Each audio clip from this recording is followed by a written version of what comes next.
this administration. And if this unit is not dismantled,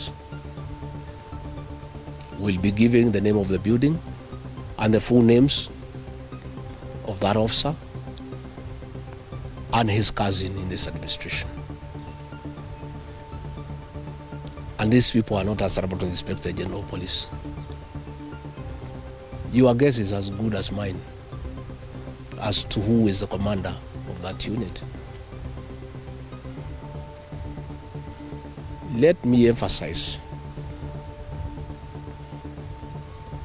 that killing our children will not quell the anger of the Kenyan people. People are very angry with this administration. Abducting young people is not a solution. You must address the cause of the disquiet, of the discontent. Why are people aggrieved with this administration? That must be dealt with. Abducting these children and killing them is not a solution. And I must remind my friend and brother, Dr. William Ruto, that since independence, no government has ever gone for children. This is the first administration in the history of this country to target children for repression and persecution. Even the colonial administration, brutal as it was, it never went for the children. And the question the president must address is simple. Why has everybody turned against you and the administration in only 2 years? That is what you need to interrogate instead of persecuting these children. Again, he must understand the law of nature. Nature abhors vacuum.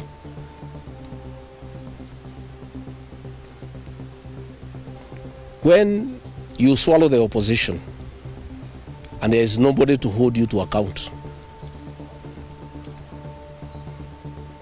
when you capture parliament and other institutions of oversight, since nature abhors vacuum, other formations will emerge to oversight you and hold you to account. And that is how the church has come up to hold the government to account. And that is how these young Kenyans have come out to hold the government to account.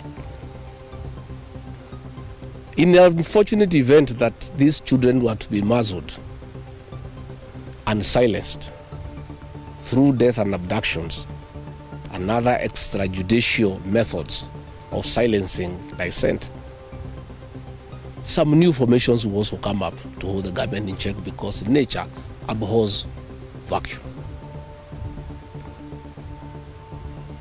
So the amount of repression that is going on in the country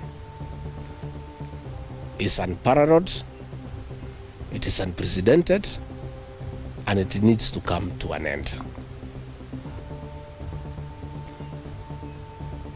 I have just learned we have a prayer meeting in Shamata Ward in Nyandarua. Tomorrow we have a farm. The residents of that ward normally meets once in a year for prayers to close the year. We have prayers tomorrow.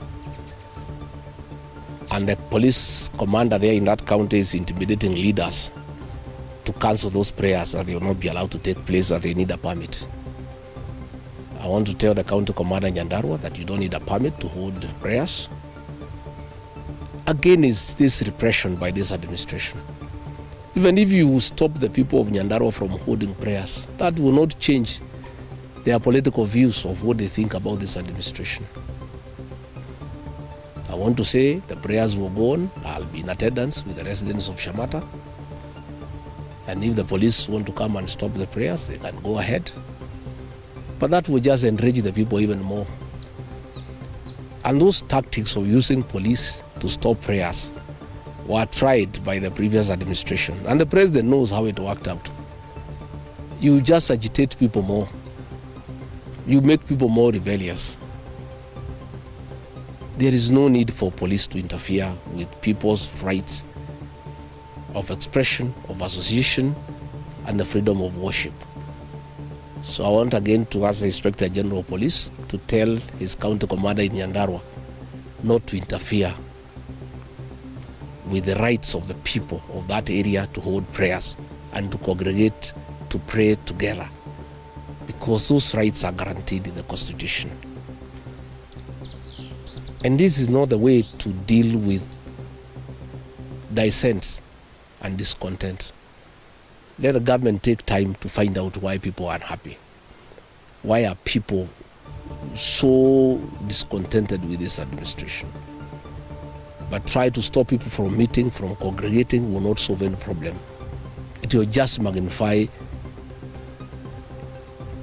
an already bad situation.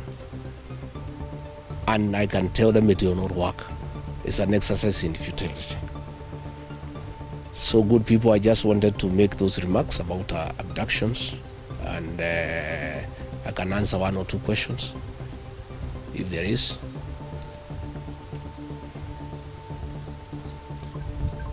Kosawa?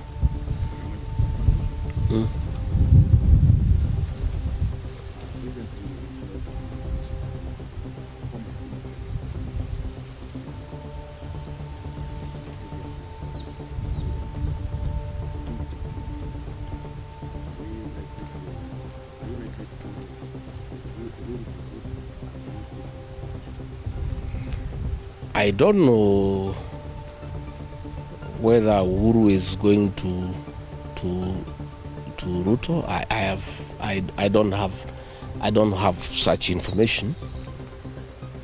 But I have said many times the people of this region don't follow leaders. It's leaders who follow the people. I don't follow anybody myself. I only follow the people. I have said I have very extensive consultations with the people of this region so that we decide what is our political destiny. That consultation is ongoing. It's going on. It's very extensive. It's very thorough.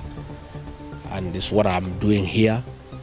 When you walked in, I was having some consultation, and I continue to do so. I'll never follow anybody. I'll always follow the people. Yeah. Thank you very much. Asanteni sana.